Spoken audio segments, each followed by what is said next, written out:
Australia is being urged to remain ambitious in its bid to reduce carbon emissions as former Nationals leader Barnaby Joyce pushes his Nationals colleagues to scrap net zero. It comes as the CSIRO's final gen cost report shows that renewables still have the lowest cost range of any new electricity generation. The Coalition's nuclear option, which it took to the last election, remains the most expensive. Political reporter Isabel Rowe joins us now from Parliament House. Good morning, Isabel. Well, the government's likely to jump on this reporter's confirmation of its policy. What does the report actually tell us? And the government has already released a statement this morning now saying that this backs what they say, it backs what they took to the last election, that renewables are the cheapest and most cost-effective form of energy. The Gen Cost report says that solar and wind, backed by storage and transmission, remain the cheapest new build cost electricity. So the best option, solar PV, is already got a huge uptake in Australia. Large-scale nuclear is the next most cost-effective option, and small modular reactors, which is similar to what the Coalition took to the last election as their policy, remain the most expensive of those options. Now, the government is being pushed to be more ambitious in its targets, pushing to net zero by 2050. We know the government has committed to that. But what we don't know is what the government will do by 2035, and we are still waiting to hear that target. We are expecting to get it by about September. Meanwhile, the Coalition remains split on this issue. What happened in the Senate last night? So last night the Coalition were put to a test, I guess, to see what people did when asked about this exact question. One Nation Senator Pauline Hanson put a motion to the Senate and she asked people to vote on whether or not they thought we should scrap net zero by 2050. Now, National Senator Matt Canavan voted with her, so did Liberal Senator Alex Antic. And these are two people that are outspoken on this issue, and it was likely that they would vote with Pauline Hanson.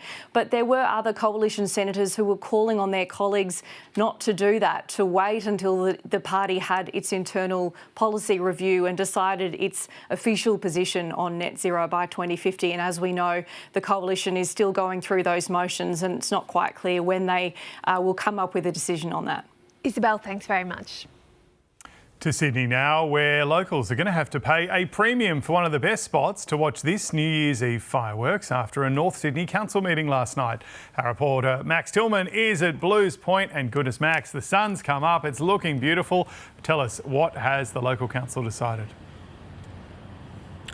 That's right, James. Well, they always say the best things in life are free, but seemingly not on New Year's Eve for people down here at Blues Point in North Sydney. Although I have to say, for those who will be forced to pay $50 to watch the iconic New Year's Eve fireworks from arguably the best vantage point in all of Sydney, they'll be very jealous of some of the people that we've got currently behind us now on Sydney Harbour. My advice: don't come to the fireworks here at Blues Point. Get yourself a kayak. Look at that, an absolutely beautiful shot this morning. They've got the right idea. But yes, that is true. North Sydney Council have made a decision at last night's council meeting, 5-3, to charge people $50 a head to watch the iconic fireworks from here at Blues Point. The original plan, or the plan that was being considered certainly by council, was to charge people for 3 of the vantage points that are within North Sydney. Those included Bradfield Park and Lavender Bay Parklands. But last night's meeting has made the decision for Blues Point. Now, we understand the council could be making up to $400,000. That would require them to sell tickets at $50 a head. They'd need 8,000 tickets in order to make that money. Now, we also understand there'd be roughly $95,000 worth of costs. The rest of that money, more than $300,000, would go towards paying off the more than $1 million a year it takes North Sydney Council in order to put on the fireworks display. Now, North Sydney Council, for anyone who's been following this story for a while, is in quite a dire financial strait. In May of this year, they attempted to increase their council rates by 87%. Unfortunately for them, that was knocked back by the Independent Pricing and Regulatory Tribunal, or IPART, and they were only able to raise those rates by 4%. Now, at yesterday's meeting, there was a level of opposition to this plan, particularly for those who have young families. That some of the opposition is essentially essentially said that they'll be priced out of the market for what's really the best vantage point in the entire city, with the exception, of course, of the Opera House on the other side of the bridge.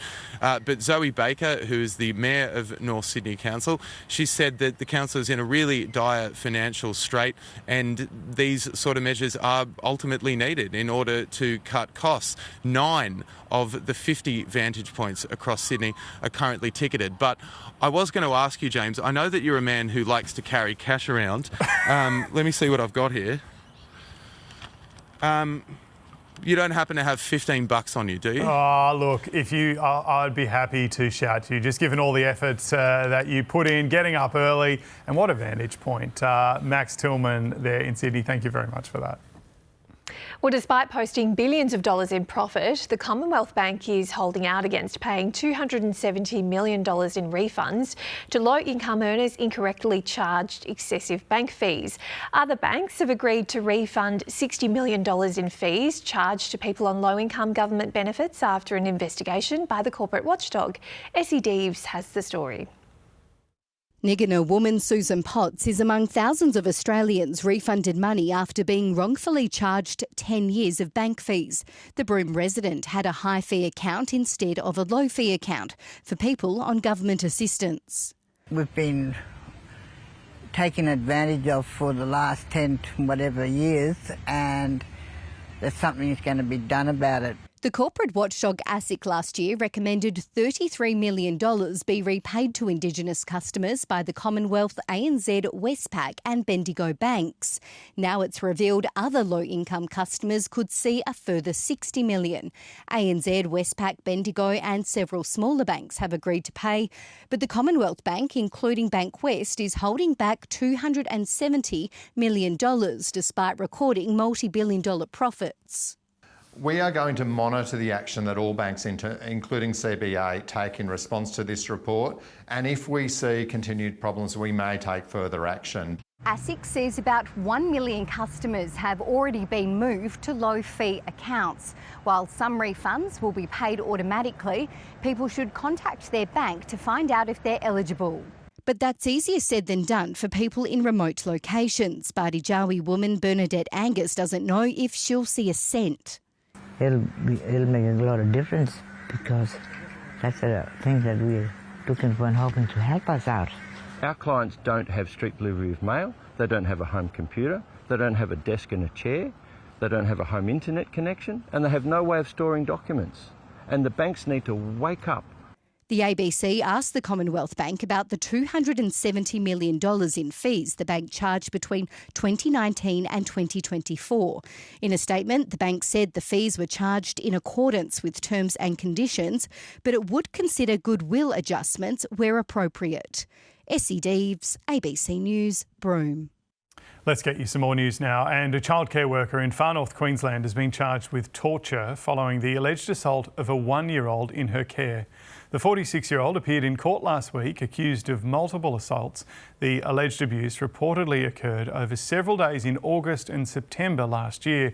The centre said it takes all child protection matters seriously and acknowledged this was a difficult and complex situation. The Queensland Department of Education said the regulatory authority had undertaken action and that the matter was currently open to review. A 102-year-old woman has been found dead following a house fire in Melbourne's north. Emergency services were called to the property in Coburg shortly before midnight. Police say the woman was the sole occupant of the home. The fire is not being treated as suspicious. The US president is ramping up pressure on Russia to end its war with Ukraine, slashing the 50-day deadline he initially suggested earlier this month. Instead, Donald Trump, meeting with British Prime Minister Keir Starmer, says he is disappointed in Vladimir Putin and has given him just 10 to 12 days to agree to a ceasefire before secondary sanctions are introduced on Moscow's trading partners. A ceasefire is now in place after days of fighting between Cambodia and Thailand, which killed more than 30 people and left around 300,000 displaced. Fighting broke out on Thursday in a disputed region on Thailand's eastern border with Cambodia. Both countries blamed each other for starting the conflict and continued to accuse the other of bombardments. Tasmanians will today get a better idea of who is likely to claim the last few seats that are still up for grabs in the recent state election as negotiations continue on who will form government. The Tasmanian Electoral Commission will begin to distribute preferences from this afternoon, with the deadline passing for postal votes to arrive.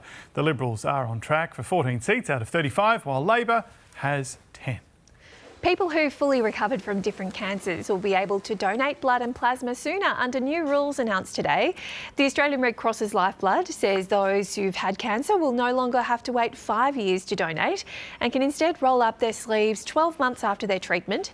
The change, which was approved by the Therapeutic Goods Administration, comes following large-scale studies that confirmed cancer is not transmissible through blood.